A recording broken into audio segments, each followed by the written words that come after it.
morning mist hung low over Thomas Chen's wheat fields when the sky caught fire. Not literally, of course, but the sight of a massive dragon plummeting through the clouds made it seem that way.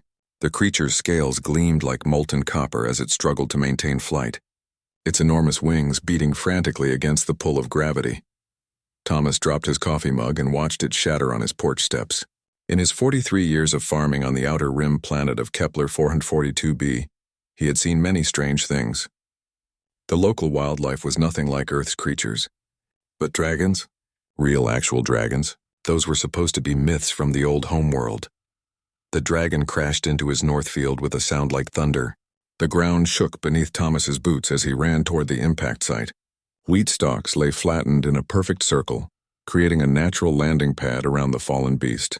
Steam rose from the dragon's nostrils, and Thomas could see the rapid rise and fall of its massive chest. As he got closer, Thomas noticed something that made his heart sink. Cradled beneath one of the dragon's protective wings was a smaller form.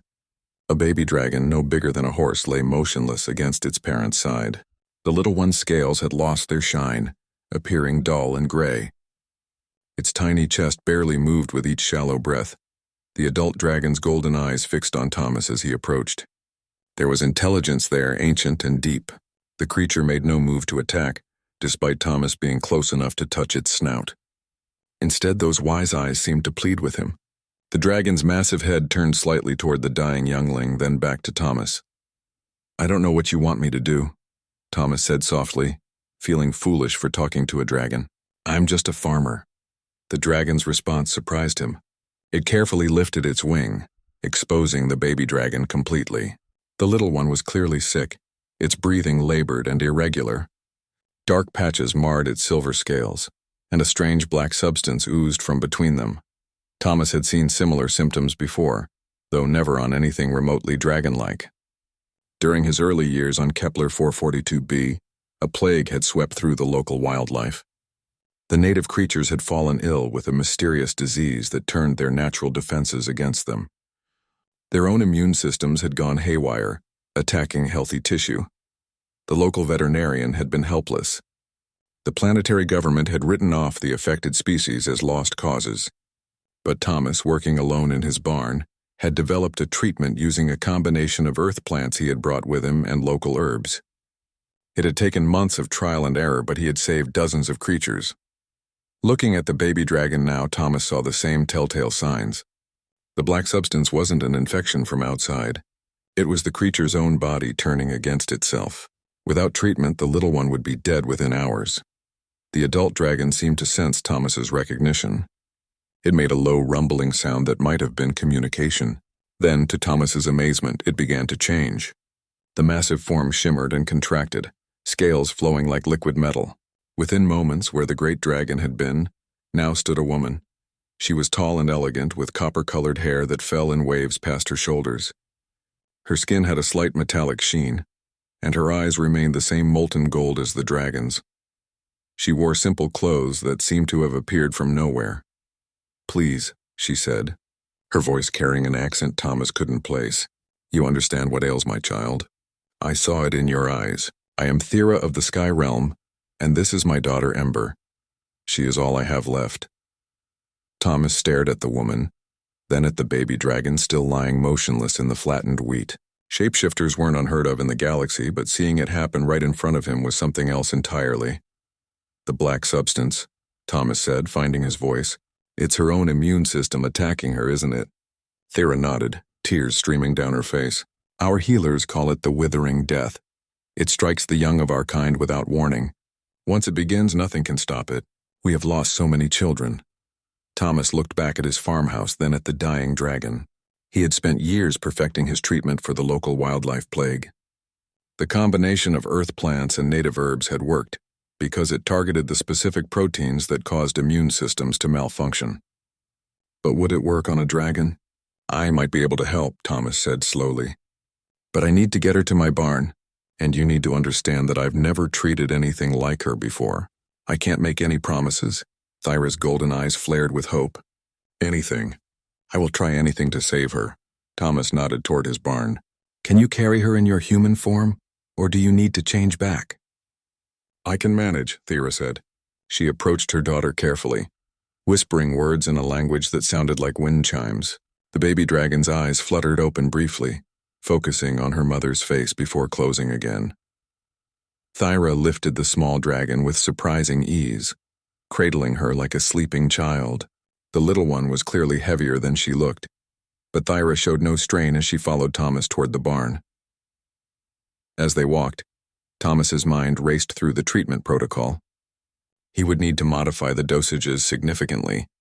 Dragons were clearly much more complex creatures than the local wildlife he had treated before.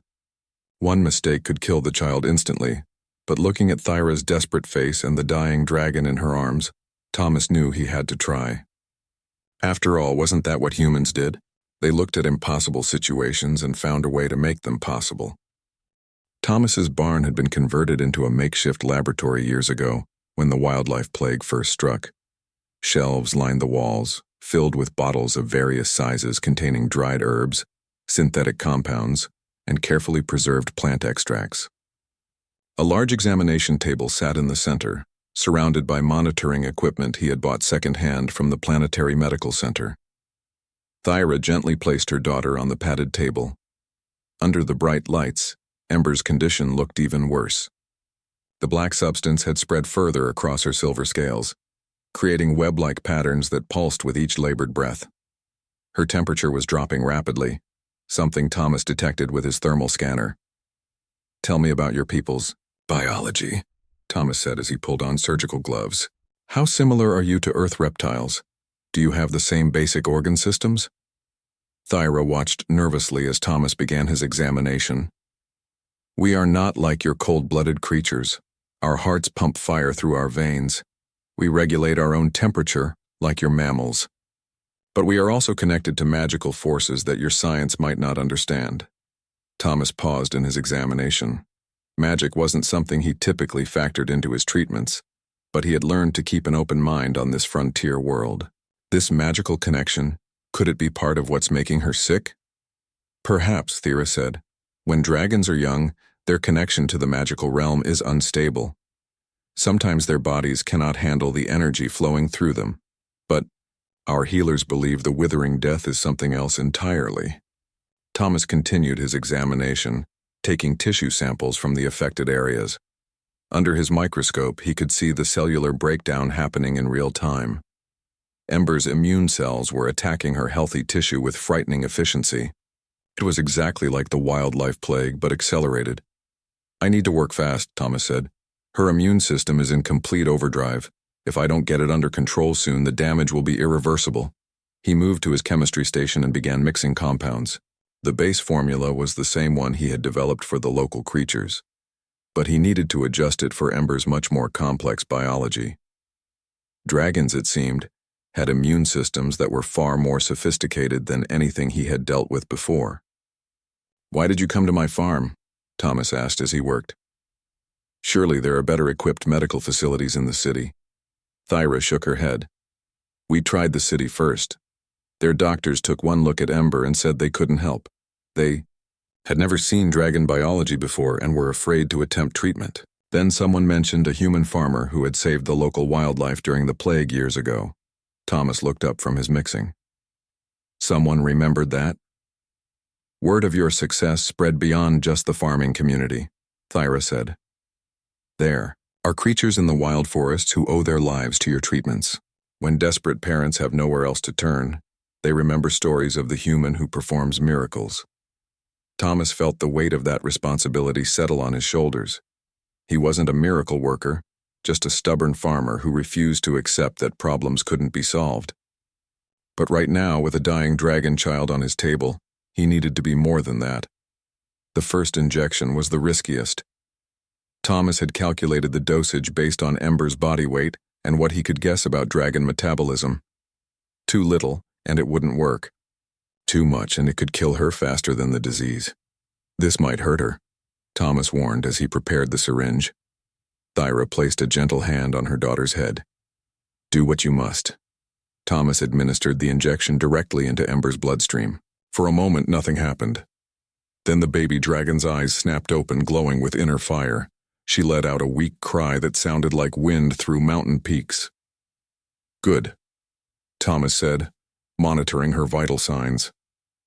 Her body is responding, but this is just the first step. Over the next several hours, Thomas worked tirelessly. He administered a series of carefully timed injections, each one designed to target a different aspect of the immune system malfunction. Between treatments, he monitored Ember's progress, adjusting his approach based on how she responded. Thyra never left her daughter's side. She spoke to Ember in their musical language, telling stories that seemed to comfort the little dragon. Sometimes she would sing, her voice carrying harmonies that made the barn's metal walls vibrate sympathetically. As the sun began to set, Thomas noticed the first real sign of improvement. The black substance spreading across Ember's scales had stopped growing. In some places, it even seemed to be receding. Her breathing became more regular, and her body temperature started to stabilize. "It's working," Thomas said, hardly believing it himself. "The treatment is actually working." Thyra's eyes filled with tears of relief. "I knew you were special when I saw you looking at her. There was no fear in your eyes, only determination to help." Thomas wiped sweat from his forehead. "I'm not special. I just don't like seeing anything suffer when there might be something I can do about it." But even as he spoke those words, Thomas knew this case was different. Treating dragon biology was far more complex than anything he had attempted before. The fact that his modified treatment was working suggested something remarkable about the fundamental similarities between all living things. "How long before we know if she'll fully recover?" Thyra asked. Thomas checked his notes. "If the pattern holds, she should be significantly better by morning. Full recovery might take several days, but the worst should be over soon." As if responding to his words, Ember stirred on the table. Her eyes opened again, this time focusing on her mother's face. She made a soft sound that could only be described as a purr. Thyra laughed through her tears, carefully stroking her daughter's head. "Hello, little flame. Mama's here." Thomas stepped back, giving the family their moment. As he cleaned his equipment, he reflected on what had just happened. A dragon mother had trusted him with her child's life based on nothing more than stories told by woodland creatures, and somehow, against all odds, his simple farmer's solution had worked. But something told him this was only the beginning of their story. 3 days later, Ember was sitting up on the examination table, her silver scales gleaming with renewed health. The black substance had completely disappeared, leaving behind unblemished metallic skin that caught the morning light streaming through the barn windows. She watched Thomas with curious golden eyes, occasionally letting out small puffs of flame when she got excited. "She's remarkable," Thomas said, making notes in his journal. "Her recovery rate is unlike anything I've seen. Most creatures take weeks to fully bounce back from immune system collapse." Thyra smiled as she watched her daughter try to catch dust motes with tiny claws. "Dragons heal quickly when given the chance, but without your intervention, she would never have had that chance." Thomas had spent the past 3 days monitoring Ember's progress and refining his treatment. Each blood sample showed continued improvement, and her vital signs had returned to what he assumed were normal ranges for a young dragon. More importantly, she was acting like a healthy, curious child should. "I've been thinking," Thomas said, setting down his tablet. "This treatment could help other dragon children, couldn't it? If the withering death is as common as you say, there must be others suffering from it right now." Thyra's expression grew sad. "There are many others. My people are scattered across dozens of worlds, and the disease strikes without warning. Most parents never even hear about potential treatments until it's too late." "Then we need to change that," Thomas said firmly. "I can document the treatment protocol, create a standardized formula that other medical professionals can use. Maybe we can save more children." Thyra looked at him with surprise. "You would share this knowledge freely?" "Most healers guard their secrets carefully, especially ones that prove so effective." Thomas shrugged. "Knowledge only helps people when it's shared. Besides, I developed this treatment using information that was already available to anyone willing to look for it. The breakthrough was just combining things in a new way." That afternoon, Thomas received an unexpected visitor. A sleek transport ship landed in his south field and outstepped a woman in expensive medical robes. She was human, middle-aged, with the confident bearing of someone used to being the smartest person in the room. "Mr. Chen," she said, approaching the barn where Thomas was working. "I'm Dr. Sarah Voss from the Kepler Medical Institute. I understand you've been treating alien physiology without proper credentials or oversight. Thomas wiped his hands on a towel and stepped outside to meet her. I've been helping a sick child recover. Is that a problem? Dr. Voss's smile was cold and professional. It's a problem when untrained individuals attempt medical procedures beyond their expertise. Dragon biology is incredibly complex. One mistake could have killed that child. But it didn't, Thomas said calmly. She's healthy and getting stronger every day. Pure luck, Dr. Voss insisted. What you've done is dangerous and illegal. I'm here to take over the case and ensure the patient receives proper medical care. From inside the barn came the sound of Thyra's voice, speaking in sharp, angry tones. Thomas had picked up enough of the dragon language over the past few days to understand she was upset about something. Dr. Voss pushed past Thomas and entered the barn.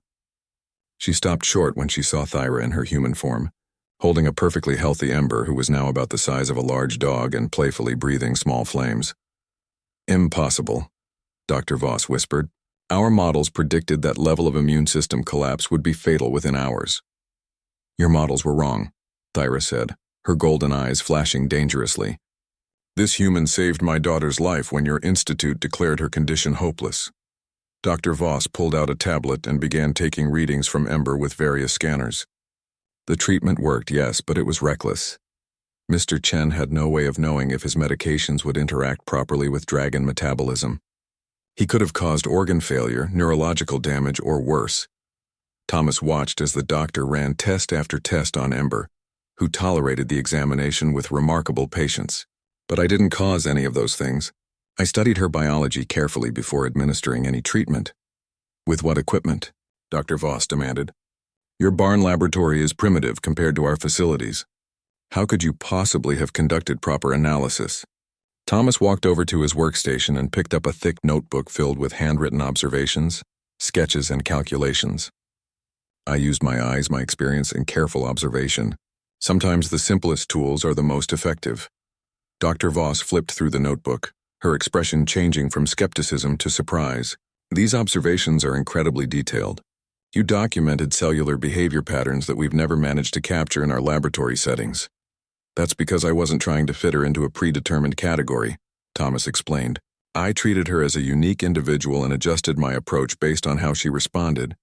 Thyra had been listening to the conversation with growing irritation. Finally, she spoke up. Dr. Voss, your institute had the opportunity to help my daughter. You refused because she didn't fit into your comfortable categories. This farmer looked at her as a living being who needed help, not as a problem to be categorized. Dr. Voss closed the notebook and handed it back to Thomas. Your observations are valuable, Mr. Chen. The Institute would be very interested in acquiring your research data. We could offer substantial compensation for exclusive rights to your treatment protocol. No, Thomas said without hesitation. This information needs to be freely available to anyone who might need it. There are other dragon children suffering from this disease right now.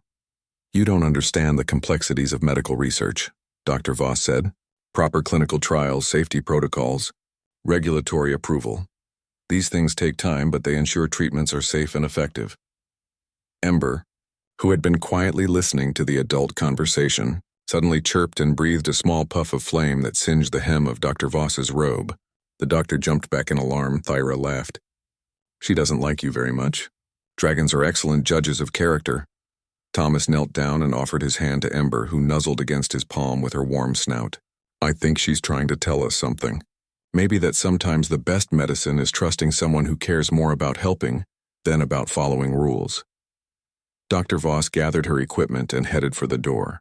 This isn't over, Mr. Chen. The medical community needs to review your methods. What you've done here, while successful, sets a dangerous precedent. After she left, Thyra looked at Thomas with concern. Will she cause problems for you? Thomas shrugged. Let her try. I've got a healthy dragon child and detailed documentation of how to save others. That's worth any trouble she might bring. Ember chirped again and blew another small flame, this one forming a perfect ring that drifted lazily through the air before dissolving. Thomas realized that despite all the complications this situation might bring, he had never felt more certain that he had done the right thing. Word traveled fast across the dragon communities.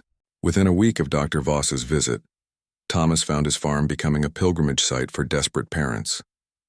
They came from distant worlds carrying sick children in their arms, hoping the human farmer who had performed the impossible might save their little ones too. The first to arrive was Korath, a massive golden dragon who landed in Thomas's east field just after dawn. In his human form, he was a tall man with sun-colored hair and worried amber eyes. He carried a little dragon girl whose purple scales had turned black around the edges. "I am told you can cure the withering death," Korath said, his voice thick with hope and desperation. "My daughter Zara has been sick for 2 days. Please, I will give you anything." Thomas looked at the sick child and felt his heart sink. Zara was further along in the disease progression than Ember had been. The black substance covered nearly half her small body, and her breathing was labored and irregular. "I can try," Thomas said, "but I need to tell you honestly that every case is different. What worked for Ember might not work exactly the same way for Zara." Korath nodded firmly. "I understand. But doing nothing means watching her die. At least this way, there is hope." Thomas set up a second treatment area in his barn, working to modify his protocol for Zara's more advanced condition. He would need stronger doses and more frequent treatments. The risk was higher, but so was the potential reward. As he worked, more dragons arrived. By evening, Thomas had 7 sick children in his care, ranging from barely affected to critically ill. His barn had been transformed into a dragon hospital, with worried parents maintaining vigil over their young ones. Thyra had stayed to help, using her knowledge of dragon physiology to assist Thomas in adapting his treatments. Amber, now fully recovered, seemed to understand that the other children were sick. She stayed close to them, offering comfort with gentle nuzzles and soft purring sounds. "This is too much for one person," Thyra said, as Thomas prepared his 4th injection of the day. "You're exhausting yourself trying to treat everyone at once." Thomas wiped sweat from his forehead. "I can't turn them away. Look at these parents. They've traveled across the galaxy on nothing but hope." "Then let me help more," Thyra said. "I can learn to prepare the treatments under your guidance. My people are quick learners, and I have a personal investment in getting this right." Thomas looked at her gratefully. "I was hoping you'd say that. I've been documenting everything in detail, but having someone who understands dragon biology as an assistant would be invaluable." That night, as they worked together treating the sickest children, Thomas realized how much the situation had changed from his quiet farmer's life. His barn buzzed with activity as dragon parents shared stories, comforted each other, and watched over their children with unwavering devotion. The next morning brought unexpected visitors. Dr. Voss returned, but this time she wasn't alone. A team of medical professionals and government officials accompanied her, along with several armed security guards. "Mr. Chen," announced a stern-faced woman in official robes, "I am Magistrate Harris from the Planetary Health Authority. You are operating an unlicensed medical facility and practicing medicine without proper certification. This operation must be shut down immediately." Thomas stepped out of the barn, exhausted but determined. "These children will die if they don't receive treatment. Your licensed facilities have already declared them untreatable." "That's not the point," Magistrate Harris said. "You're putting lives at risk with unregulated treatments. What if something goes wrong? What if you make a mistake? What if I save them?" Thomas countered. "Because that's what's been happening. 7 children who were dying are now on the path to recovery." Dr. Voss stepped forward with her tablet. "Our analysis of your treatment data shows concerning gaps in safety protocols. You have no way to predict long-term effects or potential complications." Korath emerged from the barn in his human form, his amber eyes blazing with anger. "Your protocols declared my daughter untreatable. This human gave her life back to her. I will not let you stop him from helping others." "Sir, please step back," one of the security guards said, reaching for his weapon. "That was a mistake." Korath's form shimmered and expanded, revealing his true dragon shape. 20 feet of golden scales and righteous fury towered over the officials. Other dragon parents began emerging from the barn, some in human form, others shifting to their natural state. "You will not threaten the one who saved our children," Korath rumbled, his voice carrying the weight of mountains. Magistrate Harris stepped back, suddenly realizing she was vastly outnumbered by creatures who could incinerate her entire team without breaking a sweat. "We're not threatening anyone. We're here to ensure proper medical oversight." Thyra walked out of the barn carrying Ember, who had grown noticeably larger and healthier in the past week. "Your oversight failed our children when they needed it most. This human succeeded where your institutions failed. Thomas looked around at the dragons surrounding him, their protective stance clear. He had never asked for their protection, but he was deeply moved by their loyalty. Magistrate Harris, Thomas said calmly, I understand your concerns about regulation and safety, but right now there are sick children in my barn who need immediate care. If you want to discuss oversight and protocols, I'm willing to talk, but not at the expense of letting children suffer. Dr. Voss consulted her tablet. Our preliminary analysis suggests that Mr. Chen's success rate is remarkably high. Perhaps there's a way to formalize this arrangement while ensuring proper medical oversight. What do you mean? Thomas asked. We could establish a temporary medical research station here, Dr. Voss explained. You would continue your treatments under official supervision, while we document everything for future protocol development. Magistrate Harris looked skeptical. That's highly irregular. So is a farmer successfully treating conditions that stump our best xenobiologists, Dr. Voss replied. Sometimes irregular situations require irregular solutions. Thomas looked at the dragon parents, then back at the officials. I have conditions. First, no treatment is denied because of paperwork or protocol delays. If a child is dying, we treat them immediately. Second, all research data remains public. No exclusive patents, no locked-away formulas. And third, Thera added, her golden eyes flashing, dragon parents have the final say in their children's treatment. No official can override a parent's decision about their child's care. Magistrate Harris looked like she had bitten into something sour, but she nodded slowly. I suppose we can work with those conditions. Temporarily. Thomas smiled and headed back toward the barn. Good. Now if you'll excuse me, I have patients to check on. As the officials began setting up their temporary oversight station, Thomas realized that his quiet farming days were definitely over. But watching Ember play with the other recovering dragon children, he found he didn't mind the change as much as he might have expected. 6 months later, Thomas's farm had been transformed beyond recognition. What had started as a desperate attempt to save one sick dragon child had evolved into the galaxy's first interspecies medical research facility. Prefabricated buildings dotted his former wheat fields, housing laboratories, patient wards, and residential quarters for visiting families. The morning sun illuminated the sign at the main entrance. Chen Thyra Medical Center for Cross-Species Treatment. Thomas still smiled every time he saw it. Thyra had insisted on the joint naming despite his protest that he was just a farmer who had gotten lucky. The morning report, Dr. Chen, said Marcus Webb, the young human medical student who had volunteered to help with administrative duties. Thomas still felt awkward with the title, but the Planetary Medical Board had insisted on granting him an honorary doctorate in xenobiology after his success. Rate with dragon children reached 100%. Thomas accepted the tablet and reviewed the cases. 43 successful treatments this month alone. And we've got teams on 7 different worlds now using the adapted protocols. The dragon communities have started calling you the Great Healer, Marcus said with a grin. Did you know there are songs about you circulating in their traditional music networks? Thomas shook his head in amazement. A year ago, his biggest concern had been whether his wheat crop would yield enough to cover his mortgage. Now he was apparently the subject of dragon folk songs. Thyra entered the main building carrying a stack of reports. Over the months, she had proven to be an exceptional researcher and administrator. Her natural understanding of dragon biology, combined with her quick grasp of human medical techniques, made her invaluable to their work. We have a problem, she announced, setting the reports on Thomas's desk. Not a medical one, but a political one. Thomas looked up from his tablet. What kind of political problem? The Galactic Medical Consortium is demanding access to our research data, Thyra explained.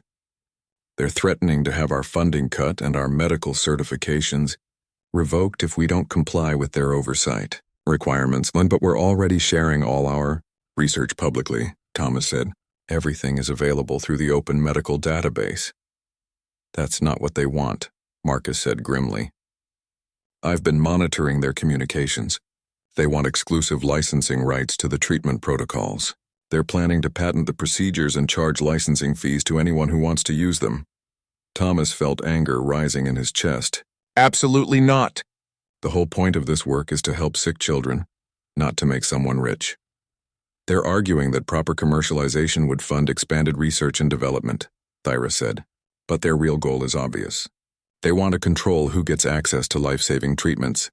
That afternoon, the consortium's representatives arrived in an impressive diplomatic vessel. Dr. Helena Cross, the consortium's chief medical officer, was a sharp-faced woman with calculating eyes. She was accompanied by a team of lawyers and business analysts. "Dr. Chen," she said with a smile that didn't reach her eyes, "your work here has been remarkable. The consortium would like to offer you a partnership that would expand your reach across the entire galaxy." Thomas gestured to the chairs in his office. "I'm listening." Dr. Cross activated a holographic display showing star charts and medical facility locations. "We're proposing to establish Chen treatment centers on 50 major worlds. Full funding, state-of-the-art equipment, trained staff. We could save thousands of lives." "That sounds wonderful," Thomas said carefully. "What's the catch?" "No catch," Dr. Cross insisted. "Simply a standard licensing agreement that ensures quality control and proper oversight. The consortium would manage the business side while you focus on the medical research."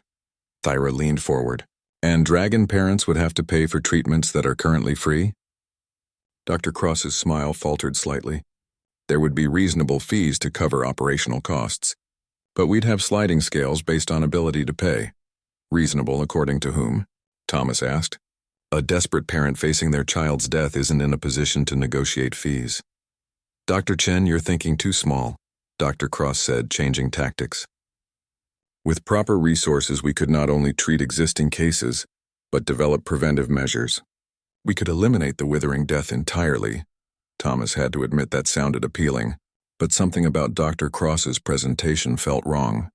"What happens to the families who can't afford your fees?" "We'd have charity programs," Dr. Cross said vaguely. "Application processes to determine eligibility." "Application processes," Thyra repeated, her voice dangerously quiet. "So while bureaucrats review paperwork, children die." Dr. Cross's professional mask slipped slightly. "Sometimes difficult decisions have to be made for the greater good." That evening, after the consortium representatives had left, Thomas walked through the patient wards. Dragon children of various ages were recovering from treatment, playing with human toys, learning each other's languages. Their parents chatted with each other and with the human medical staff, sharing stories and forming friendships that crossed species lines. In the nursery ward, he found Ember, now almost fully grown, carefully watching over a group of newly arrived dragon babies. She had appointed herself as the unofficial greeter for new patients, using her own recovery story to comfort worried children. "She's become quite the little nurse," Thyra said, joining him in the doorway. "She understands what it means to be saved," Thomas said, "and she wants to help save others." "The consortium made their threats clear before they left," Thyra said. "If we don't sign their licensing agreement, they'll use their political influence to shut us down." Thomas watched Ember gently nuzzle a frightened dragon child who had arrived that morning. "Then we'll have to find another way." "What do you mean?" Thomas smiled. "I mean, we're going to do what humans do best. We're going to find an impossible solution to an impossible problem." The next morning, Thomas sent a message that surprised everyone. Instead of responding to the consortium's demands, he announced that the Chen Thera Medical Center was freely licensing all its research and protocols to any qualified medical professional in the galaxy. Furthermore, they were establishing an open-source medical network that would allow practitioners to share improvements and adaptations in real time. "You're declaring war on the most powerful medical organization in the galaxy," Marcus said, looking both terrified and excited. "No," Thomas corrected. "I'm making their monopoly irrelevant. If everyone has access to the knowledge, then no one can control it." Thyra grinned, her golden eyes sparkling with mischief. "I love it when humans get stubborn about impossible things." Within hours, messages of support began pouring in from medical practitioners across the galaxy.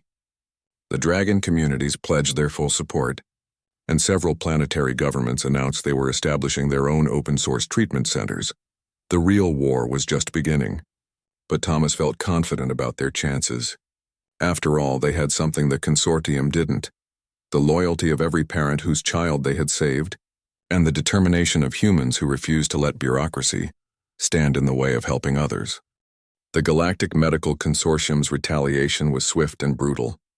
Within a week of Thomas's open-source announcement, medical supply companies began refusing to sell equipment to the Chen-Thyra Medical Center. Pharmaceutical manufacturers stopped shipping essential compounds. Government health inspectors arrived daily with new requirements and violations. "They're trying to strangle us slowly," Marcus reported during the morning staff meeting. "If we can't get basic supplies, we can't treat patients." Thomas looked around the conference room at his assembled team. Human doctors, dragon researchers, and medical professionals from a dozen other species had joined their cause. They had built something unprecedented, a truly interspecies medical collaboration. "How long can we operate with current supplies?" Thomas asked Dr. Sarah Kim, their logistics coordinator. 2 weeks, maybe 3 if we stretch everything," she replied. "After that, we'll have to start turning patients away." Thyra stood up, her golden eyes blazing with determination. "That will not happen. The dragon clans have resources the consortium doesn't know about." "What kind of resources?" Thomas asked. "Before your people developed space travel, dragons were exploring the galaxy," Thyra explained. "We have ancient partnerships with species the consortium has never even contacted. Some of them are remarkably advanced in medical technology." That afternoon, ships began arriving that Thomas had never seen before. Crystalline vessels that seemed to be grown rather than built. Organic ships that pulsed with their own life force. Ancient craft with designs that predated human civilization by millennia. The first to land was a ship that looked like an enormous flower made of living metal. From it emerged the most beautiful creatures Thomas had ever seen. Tall, graceful beings with skin that shifted through rainbow colors and eyes like captured starlight. "I am Melodia of the Symphonic Healers," their leader said, her voice creating actual music in the air. "We have come to honor our debt to the AI, dragon clans, and to learn from the human who teaches healing without boundaries." The Symphonic Healers brought medical technology that made even the consortium's equipment look primitive. Their instruments could repair tissue at the molecular level, and their understanding of biological harmony allowed them to accelerate healing in ways that seemed like magic. Next came the Crystalline Collective, beings made of living mineral who had spent eons studying the fundamental forces that governed life itself. They carried devices that could restructure DNA in real time, and medicines that existed as pure energy patterns. "The dragons spoke truly of your work," said their representative, a being whose crystal body rang like bells when he moved. "You have achieved something we thought impossible, healing that transcends species barriers."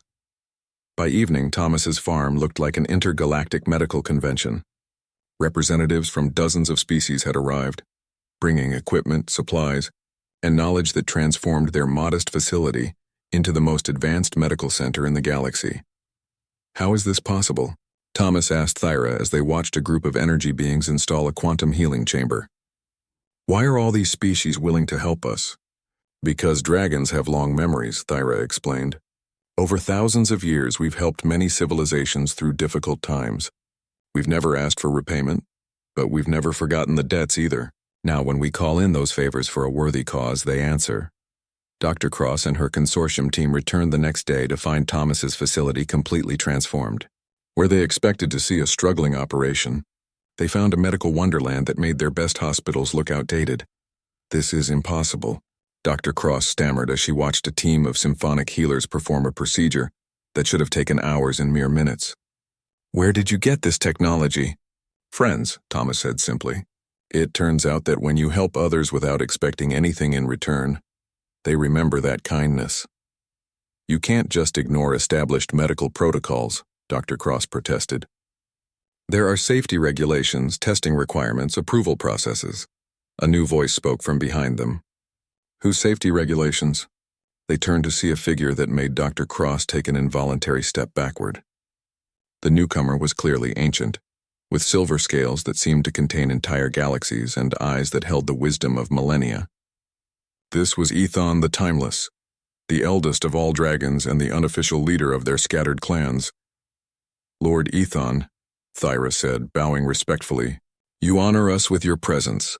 The ancient dragon smiled, his human form radiating power that made the air itself vibrate.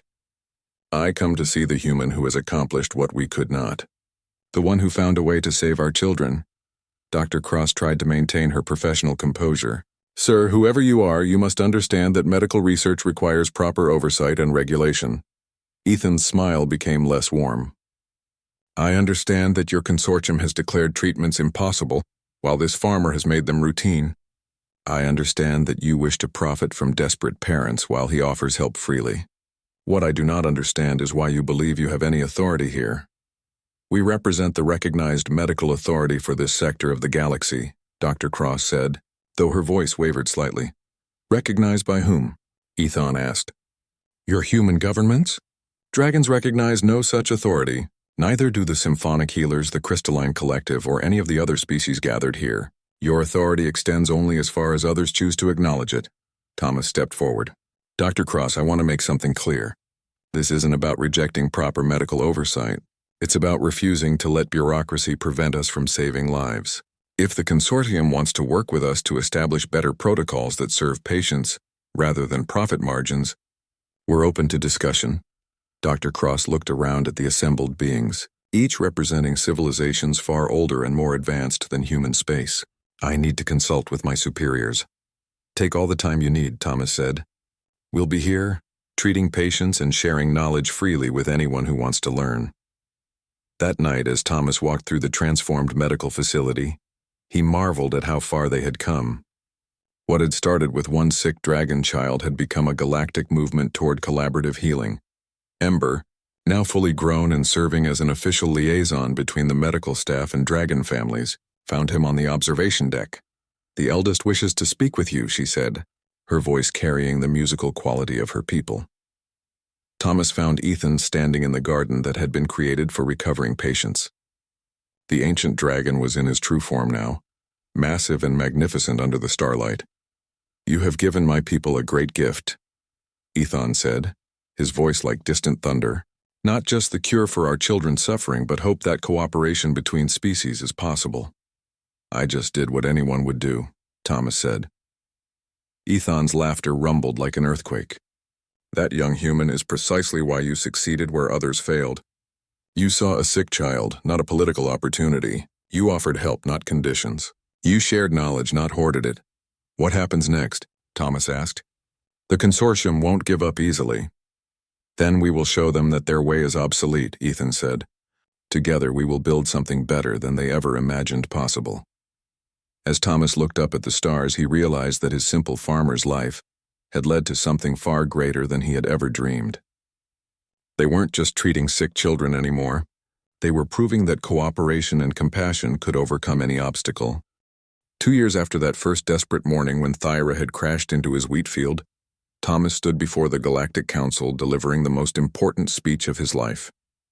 The vast amphitheater buzzed with representatives from hundreds of worlds, including many species that had never before participated in galactic politics. Honored delegates, Thomas began, his voice carrying across the chamber. 2 years ago, I was a simple farmer growing wheat on a frontier world.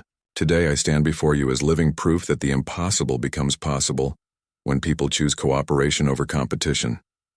In the audience, he could see familiar faces. Thyra sat with the dragon delegation, her golden eyes proud and encouraging.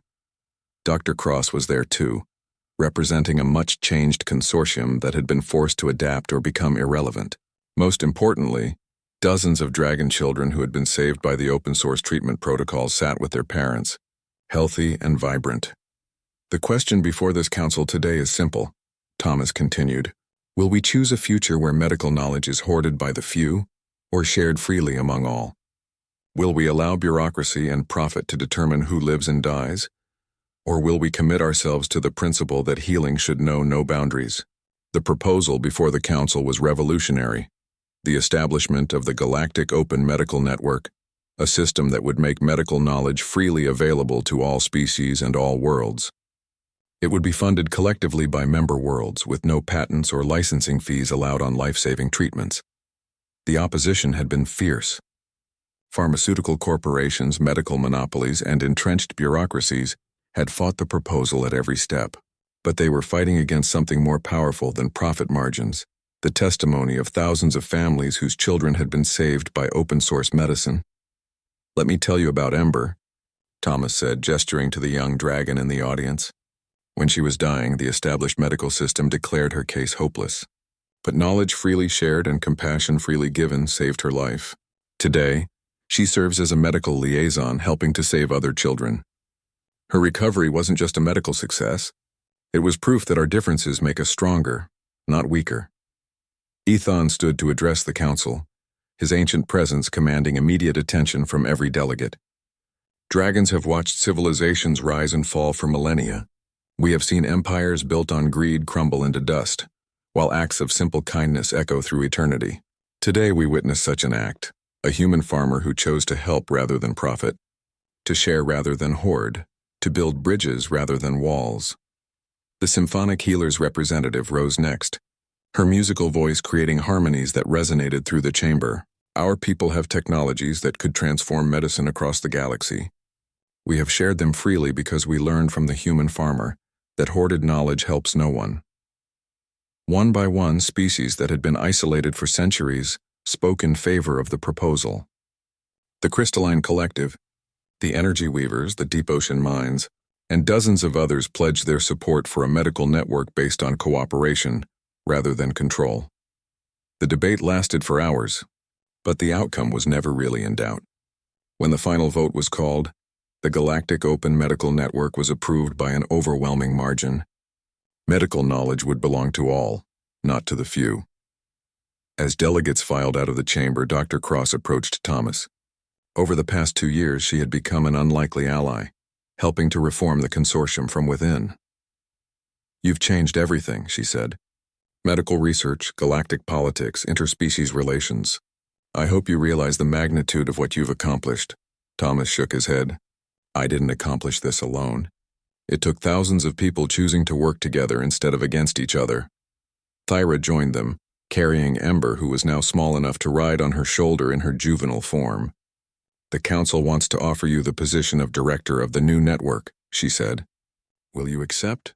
Thomas looked around the chamber at the representatives of hundreds of worlds, all committed to a new vision of cooperative medicine. "Only if you'll serve as my co-director." This was never about human medicine or dragon medicine. It was about healing that transcends all boundaries. 3 months later, Thomas found himself back on his farm, but it was hardly recognizable. The Chen Thera Medical Center had become the headquarters of the Galactic Open Medical Network. Ships from across the galaxy landed daily, bringing patients, researchers, and supplies to support the growing network of open-source medical facilities. The wheat fields had been replaced with gardens where dozens of species grew medicinal plants from their homeworlds. Children from across the galaxy played together in areas designed to accommodate everything from tiny energy beings to massive rock creatures. "Any regrets about giving up the quiet farmer's life?" Thera asked as they watched Ember. "Teaching a group of mixed-species children how to properly tend a healing herb garden." Thomas smiled as he watched a human child and a young dragon work together to plant seeds from a world he had never heard of. "How can I regret this? We've proven that cooperation isn't just an idealistic dream.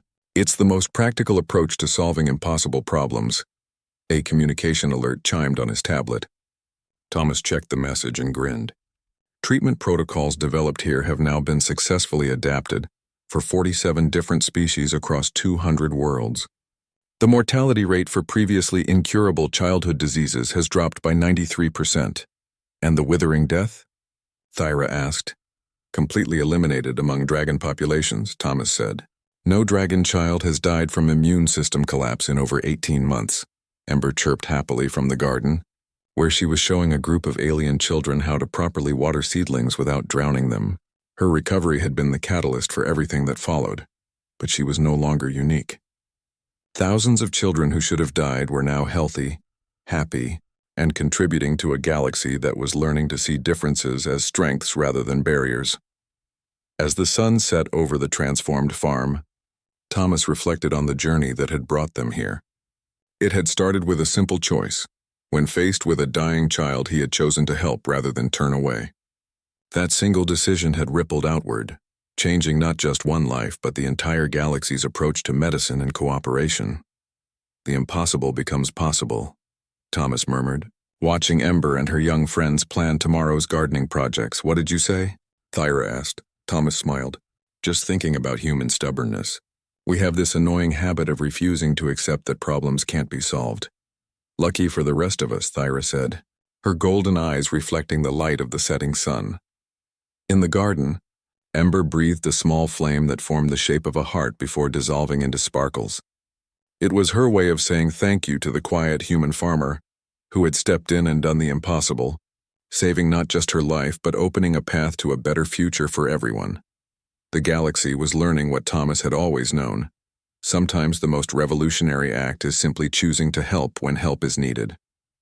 And sometimes that's exactly what changes everything.